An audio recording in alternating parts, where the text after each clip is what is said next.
Po këta njerëz që akuzojnë të tjerët për sekularizëm, mohojnë me interpretim të keq disa ligje të shariatit. A nuk është pra kontraditore kjo ose kundërthënie? Padyshim, e habitshme, këta të duken si gjysmë liberal. Nga njëra anë akuzojnë dietarët, hoxhallarët dhe besimtarët që këta nuk njohin synimet e fesë, këta nuk ecin me hapin e kohës, këta po i laicizojnë fenë, këta janë shekularistë, akuzë shumë të rënda, dhe sqarova pak më parë.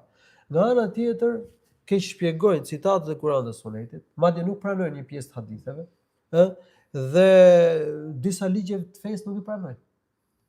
Për shembull, në lidhje me femrën, këta kanë një qasje që femra të përzihet dhe të marrë pjesë kudo qoftë edhe në gjëra që janë haram. Dhe për shembull, po të sjellësh tyre hadithet që flasin për qëndrimin e femrës, ajeti i Kuranit me qëndru femra në shtëpi, kjo është më e mira, por në rast nevoje lejohet. Dhe gjithashtu për punë të lejushme i lejohet që dalë të punësohet, po më e mira për to të qëndrojnë në shtëpi, waqarna fi buyutikunna. Ose hadithet, siç është hadithet e profetit që parapëlqejnë që femra të qëndrojnë në shtëpi.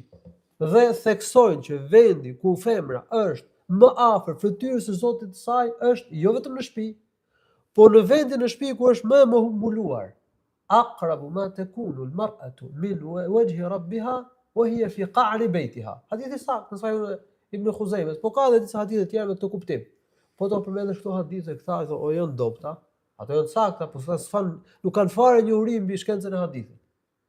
Ose do të thonë që nuk janë sakta, ose nuk i pranojnë, nuk i përfillin, ose i nënçmojnë hoxhallarët dhe besimtarët që përmendin hadithe të tilla, apo përmendin me këto që këta janë kështu, këta janë ashtu. Allahu na ruaj, domethënë, ka një farë hipokrizie, them hipokrizie e vogël, mendjemallësie, për çmimi. Ose për shembull, kur vim për këtë çështje tjetër, që femra sipas rregullave dhe ligjeve të fesë nuk bëhet kryetare e shtetit. Nuk bëhet drejtuese e shtetit. Këta thonë jo, domethënë për të të treguar si mendje hapur para jo muslimanëve, thonë duhet që të angazhohet femra, duhet që të përzihet me shoqërinë deri në atë pikë, saqë të konkurrojë dhe të përpiqet, të bëhet domethënë jo vetëm ministre dhe deputete, po sipas tyre të kryetare e shtetit, dhe nuk u vjen turp edhe me përmend këtë pjesë.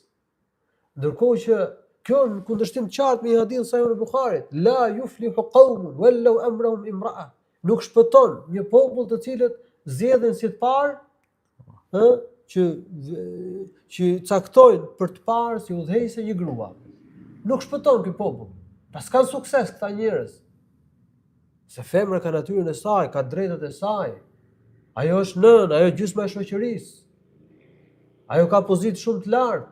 Po femra ka natyrën e saj, ka objektivat e saj, ka fushën e saj të veprimit.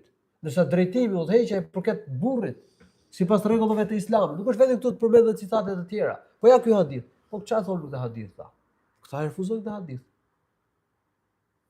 Hadith Sahih al-Bukharit. Nuk punojnë me këtë hadith. Pra një ligj të fesë ta refuzojnë. Ka dhe shumë ligje të tjera. Po nga i kanë marrë këto ata? Këto i kanë marrë nga afetarët, nga liberalët. Sepse ky nuk është interpretim islam. Ky është interpretim liberal. Kështu që këta që akuzojnë dietarët dhe hoxhallarët dhe besimtarët për sekularizëm, këta bien probleme të tilla.